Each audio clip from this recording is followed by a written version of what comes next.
Hey, to enable the notifications of your phone into your Redmi Watch 3 Active, first of all, just be sure that the silent mode it's not turned on. When you turn it on, just simply turn it off.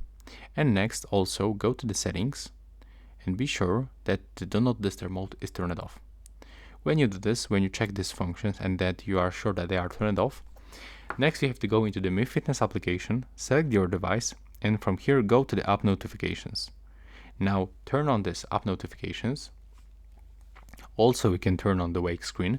So right now, when you receive the notifications from your phone into your Redmi Watch 3 Active, your screen will be turned on and you will have the notification right here.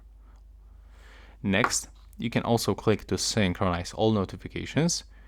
And now you can also go on your phone settings, go to the apps.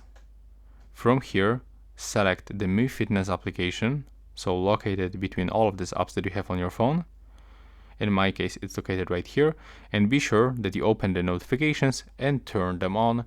So basically the device connection notifications. Also, you can check some permissions and be sure that there are permissions allowed for the notifications. And that's basically it. Right now, please subscribe to my channel. Bye bye.